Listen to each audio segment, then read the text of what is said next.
안녕하십니까. 일산 앞선치과 Hello, I'm 김용진입니다. Kim Yong-jin from Ilsan Apson Dental Clinic.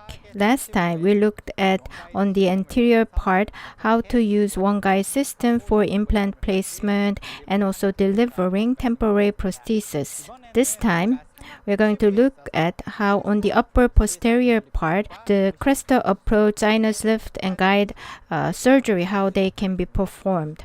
As you can see on the left case, number 26 is single missing. Then we used to use OneCAS Kit. Crestal approach sinus surgery can now be done very efficiently with OneCAS Kit by Austin, and I have used and still using this kit very often. But on the upper part, on the right case, if there's a lot of missing tooth or you have to do full mouth implant placement, then the posterior part, the sinus is a bit lowered, and so you have to doing Crestal approach and do guided surgery at the same time. What to do? Let me show you what I had done in the past. In the past, OneGuide kit and OneCAS kit was used at the same time. So on the upper part, if I have to place implant multiples, then let me show you how I use OneGuide system for Crestal approach. It's male, 70 years old, and there's root red on number 3, and wanted full mouth implant placement on maxilla side. So using guide for placement that will be good. I think in the anterior that is possible, but if it's posterior, the residual bone height, the posterior side is about 4, 5, 6 millimeters. So you need a sinus lifting with Crestal approach. And we didn't have OneCAS kit at the same time. So how would I perform guide surgery and did Crestal approach sinus lifting? First thing you need to remember is that the shortest drill in OneGuide kit is 6 millimeters. So for this patient, if you use 6 millimeter drill, residual bone height up to sinus floor is, if it's less than 6 millimeters, then penetrate the floor, and the sharp tipped OneGuide drill could tear membrane. And because of that, I changed planning. So this is pre-surgery photo. This is occlusal plane as a lower part, and there is a root rest you can see. So for me, OneGuide drill can be used without tearing the sinus membrane and perforating sinus floor. So I thought about supracrestal approach. In the library, I said 5.0 by 7 millimeter implant placement. So 7 millimeter drill, if OneGuide drill that is used with not to penetrate the floor, I planned implant placement in supracrestal way. I said the planned implant top to guide top distance 10.5, so it will have high guide hole so that it can act as a stopper. That means the drill tip from sinus floor is about 1 millimeter to the bottom or lower side. So it would have no penetration. Of course, I will not place implant in this way. I changed planning in this way because when using 7 millimeter OneGuide drill, I do not want to penetrate the sinus floor. So after only widen expansion, next step, OneGuide template is removed and to use OneCAS drill, I planned in this way. In using OneCAS kit, the initial drilling depth needs 1 to 2 millimeters shorter than the from the floor. Then you change the stoppers, so advance, and so that you can fracture the sinus floor. And for that concept to apply, I changed plan in this way. Number 16 is the same. 5 to 7 millimeters implant from sinus floor. It's about the lower side by 1 millimeters. If the plan is changed that way, guide hole will be high, and using the 7 millimeter drill, it will not penetrate the sinus floor. And left side, I also designed in this way. Number 26, about 4 millimeters to the sinus floor, so it's short distance. Of course, implant will not be placed in this plan. While it's expanding or widening, I just made so that the floor will not be penetrated. So in other words, to use CAS Kit in number 27, it's how I planned. So on the posterior side, in number 6 and 7, when you drill, the OneGuide template is used so they will not penetrate the sinus floor, but just to do positioning and widening. So when placing implant, that guide can or the template cannot be used. So template is removed and CAS Kit is used, and then sinus membrane is hydraulic lifted and grafted, and the implant needs to be placed freehand. In such cases, then prefabricated prosthesis used for immediate loading, that would not be possible. So that was the old method. When the OneGuide system was first introduced, then Crestal approach sinus lifting was performed together. So like this, guide template is designed, and as you can see, number 6 and 7, guide hole is very high, very long. In other words, this is OneGuide drill acts as a stopper. So all the videos I will not show you. If there's an offline lecture or demo, I will upload all the surgery videos. But as you can see, it's done nicely. Of course, number 16, 17, number 26 and 27, I placed freehand. But with OneGuide system, you do positioning, widening, then using CAS drill, using that path, you can just penetrate the floor, so it's okay. But it's not accurate enough to do prefabrication of the prosthesis. So to remove such inconvenience, we brought together OneGuide system and CAS together in one CAS system. So the CAS Kit strength, if you penetrate the floor, minimize the perforation. That strength of CAS drill is there, and using the guide hole, you can use the CAS system, and that's all available with OneCAS system. So let me explain how this system can be used. OneCAS Kit looks like this. OneGuide template can be used is used for drilling. So hole sides, there are 2. So OneGuide Kit had 2 parts, and here also we have 2 parts. 5.0 is used, and wide hole will be made. So guide barrel diameter will be 5.7, 3.5, 5.0, or 4.0. Implant placement, small size guide hole will be created. Hence, through that, guide barrel diameter will be 5.0 in the drill. So this is lower posterior side. You don't use 3.5 implants. So 4.0, 4.5, you will use normal hole, and 5.0, you will use 5.8 guide hole. So it's in 2 parts. And as you can see, we have initial drill. In OneGuide Kit, initial drill had 2-step drill, but here initial drill is 2.2 twist drill. And as you can see, unlike OneGuide Kit, there are 2 lengths, 7 and 10. In OneGuide Kit, initial drill length was just 1.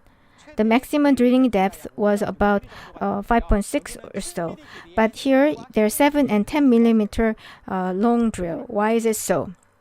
As you can see, 2.2 diameter, length is 7 and 10. This is because, let me explain. Now, up to sinus floor RBH, if it's more than 7, then you could think just put stopper on 10 millimeter drill, that would be good. But that's not the case. Up to sinus floor RBH, even if it's more than 7 millimeters, then you have to think about guide hole's size. The most important thing is that for accurate drilling, the drill's guide barrel and guide hole inside, there should be contact by at least by 2 millimeters. So for this initial contact, you have to start with 7 millimeter drill. The sinus, even if the RBH to the sinus floor is more than 7 millimeters. So this is what I've talked about, the RBH, the residual bone height. If it's more than 7, then you might think 7 millimeter drill will not be necessary. But as you see in the picture, if you start with the 10 millimeter drill, what would happen is the drill part to guide hole, the drill's guide barrel will not come in contact with the inside of the guide hole. So the initial drilling will not happen to the planned or ideal position. That's why you have to start with this short drill 7 millimeter to give some indentation and then move to 10 millimeter drill to have the double contact concept, which is important concept here.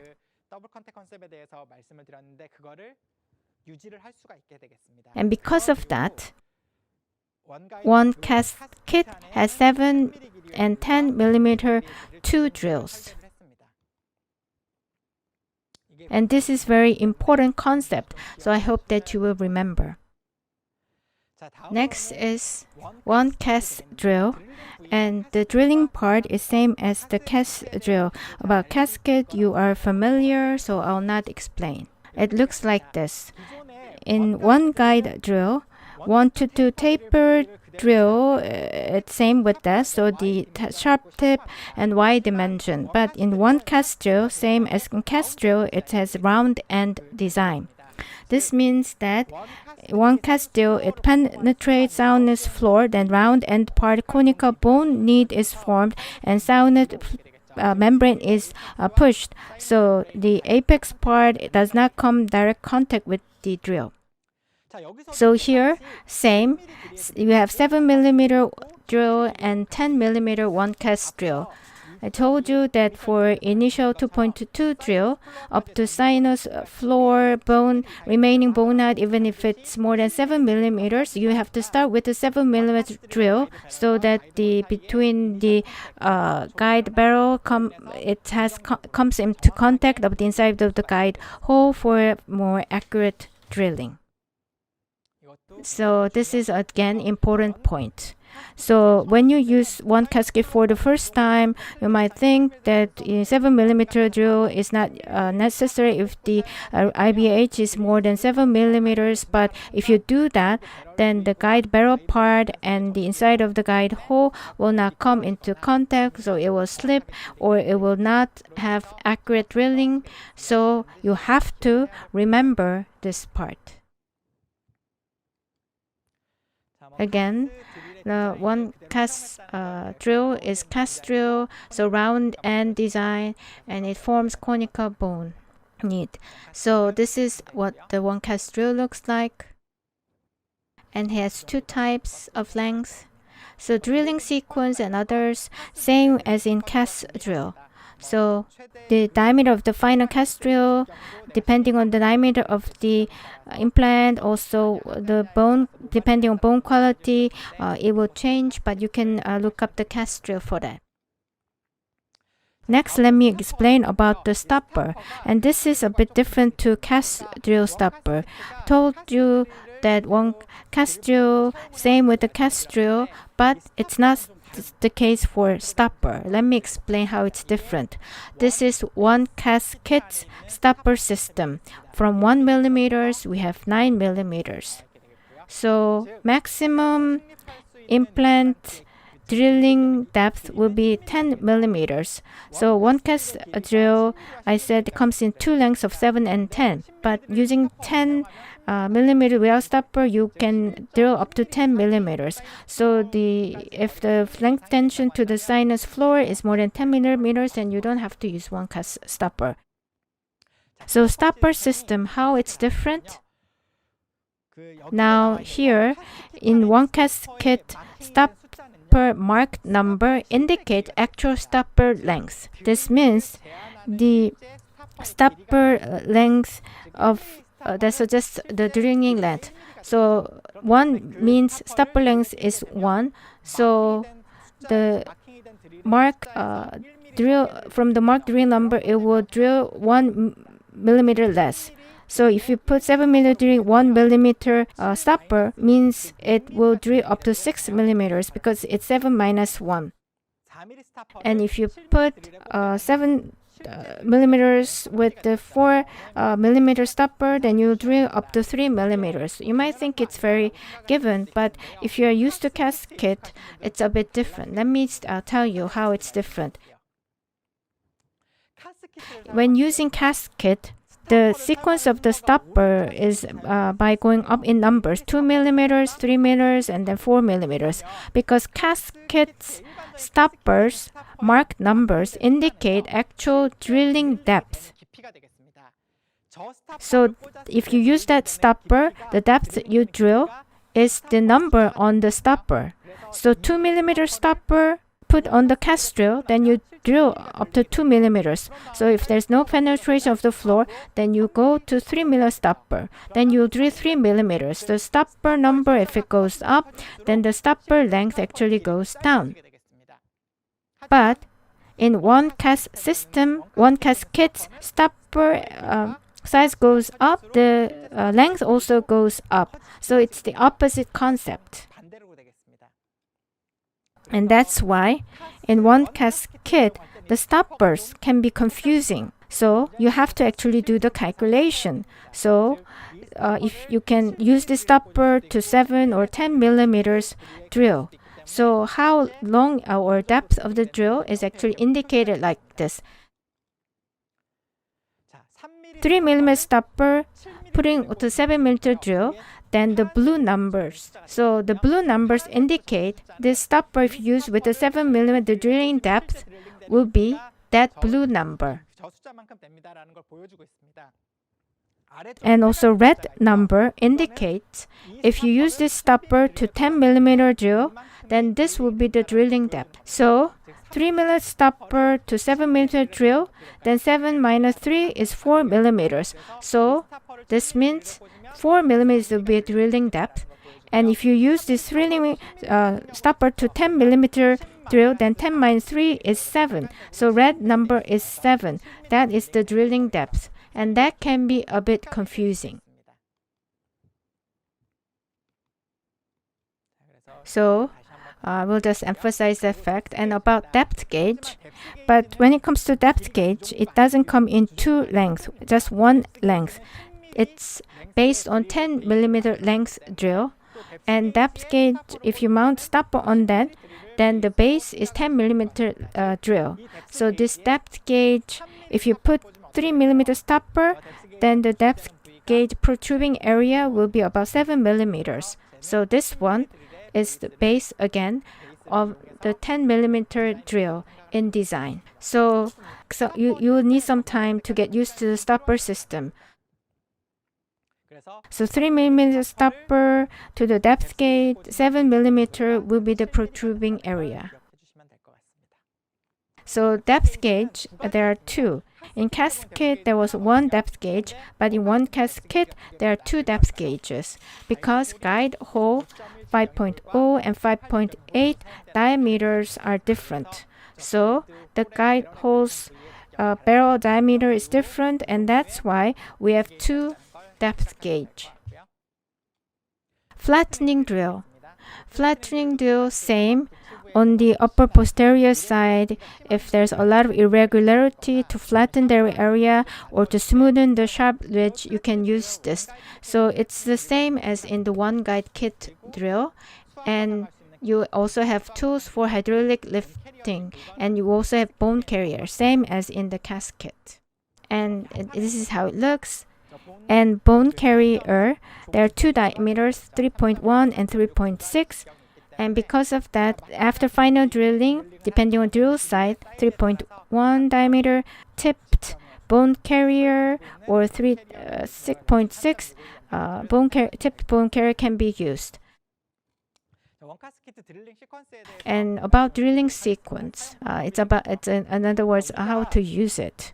Now, in digital guide surgery system used for the Crestal approach sinus lifting, the benefit is that the accurate maximum RBH can be obtained.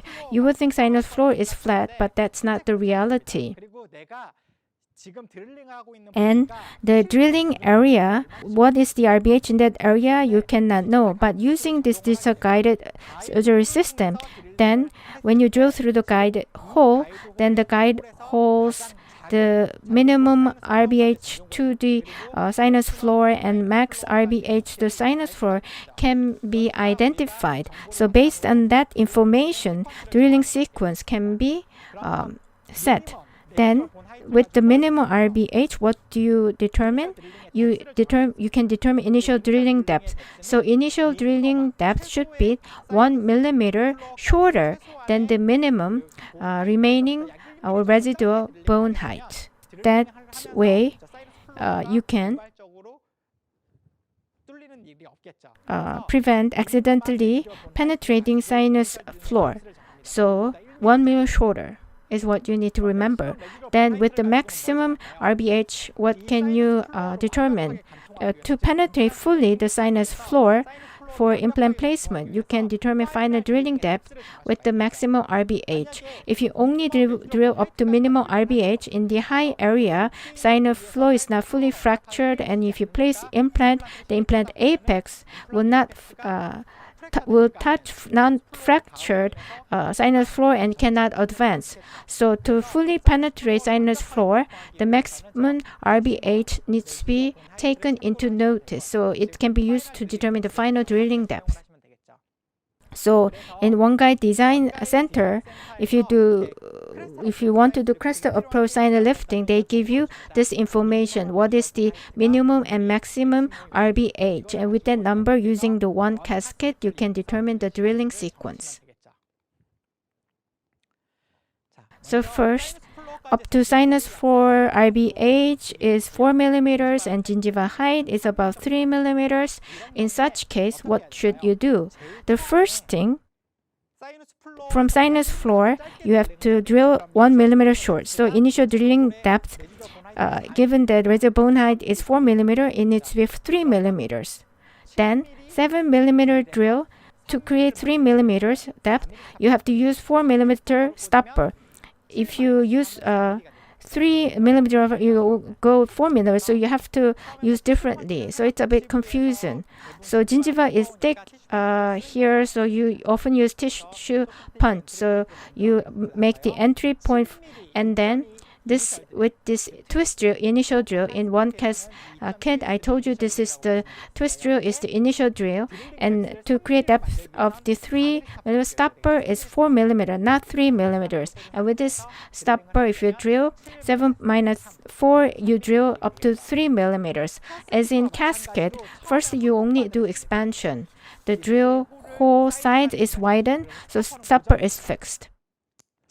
After initial drilling, then using depth gauge, you check whether sinus floor is penetrated. So up to sinus floor, to check penetration, to use depth gauge. Depth gauge again was created based on 10 millimeters. So for depth of 3, 10 minus 7 is what you need to. Again, then means you have to use 7 millimeter stopper. 7 millimeter drill, you need a 4 millimeter stopper to go 3 millimeter in depth. But depth gauge is based on 10 millimeters, so you have to use 7 millimeter stopper to go in 3 millimeters. If there's no full penetration, you have to widen. So OneCAS drill, 7 millimeters, use 4 millimeter stopper, then you go deep by 3 millimeters. So drilling depth, you don't increase, only widen.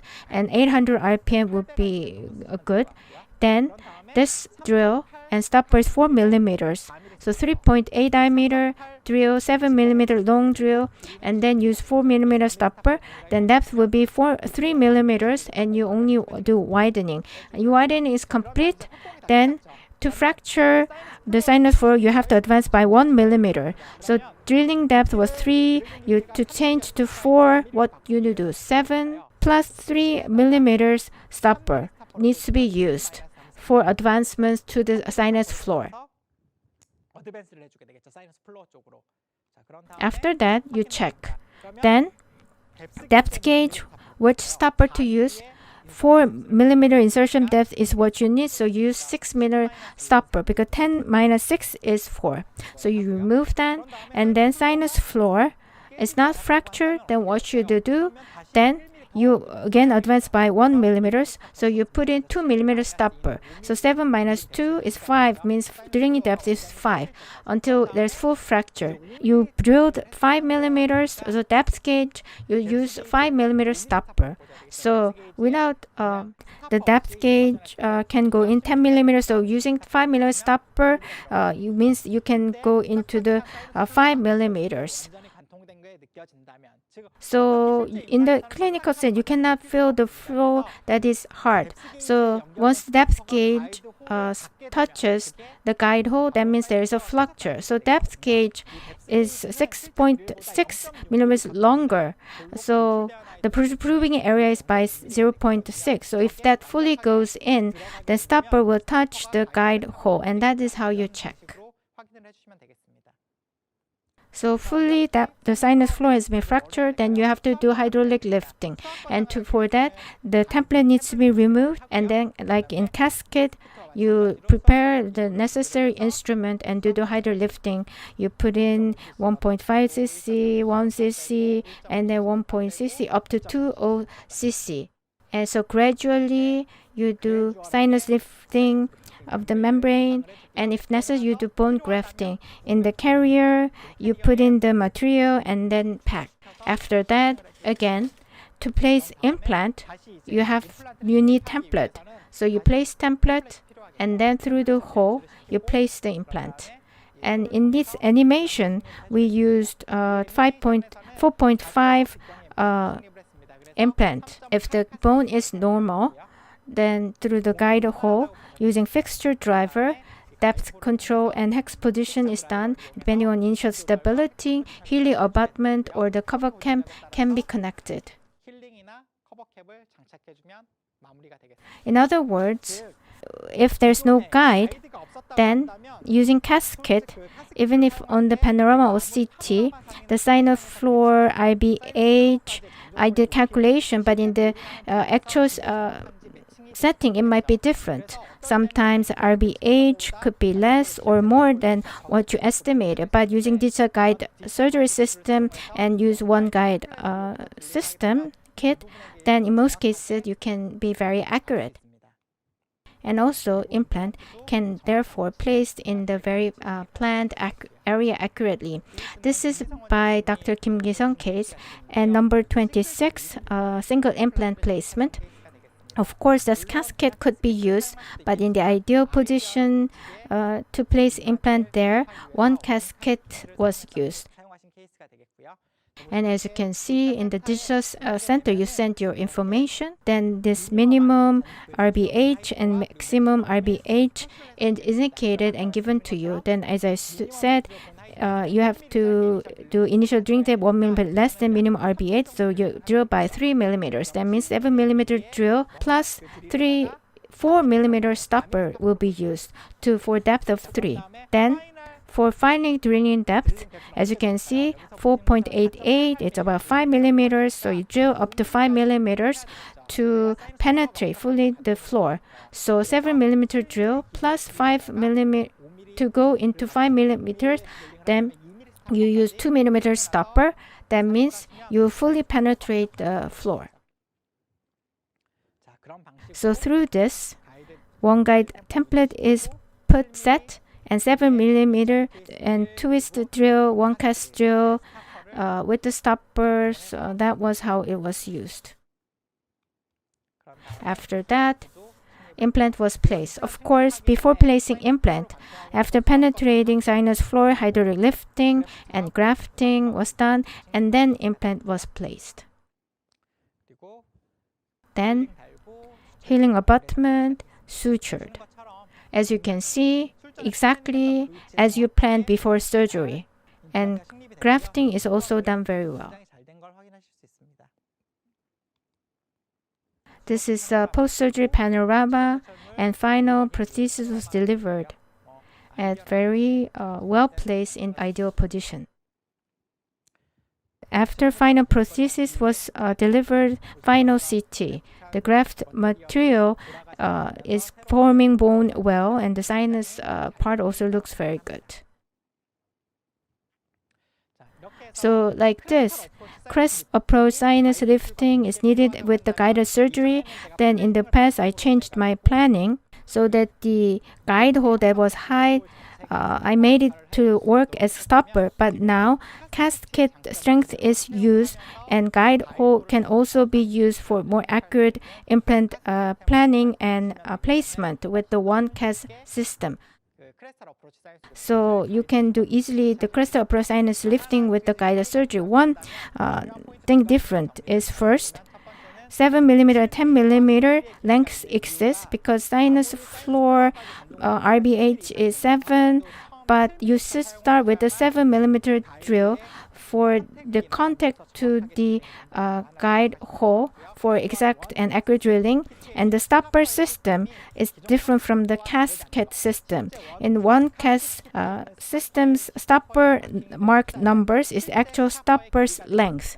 So when you connect the stopper, the drilling depth is something you need to calculate.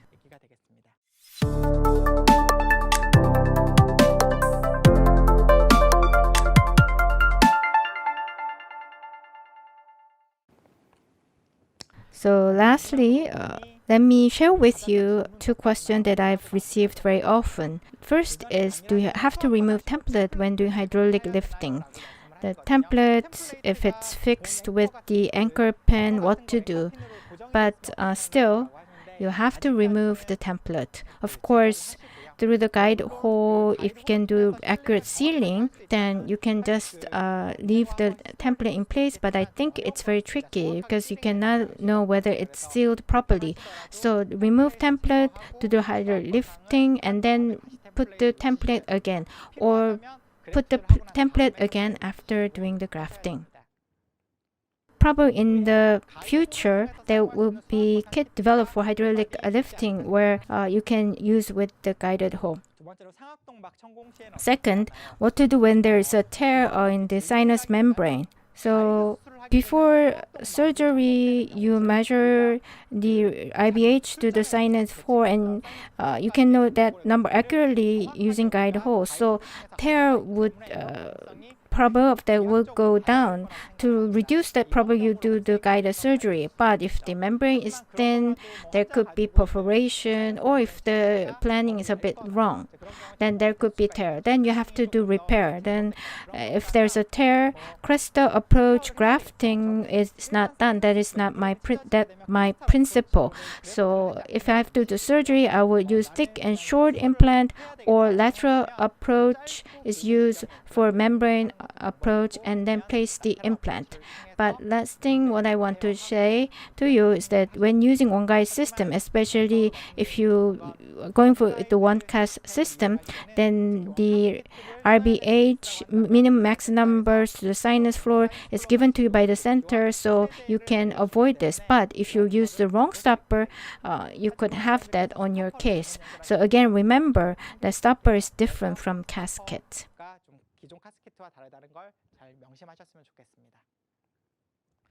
In this session, I told you about OneCAS system, how to do Crestal approach sinus lifting, and along with the guide system on the upper posterior area. In the next session, in OneGuide surgery, how to minimize errors and how to do troubleshooting. Thank you.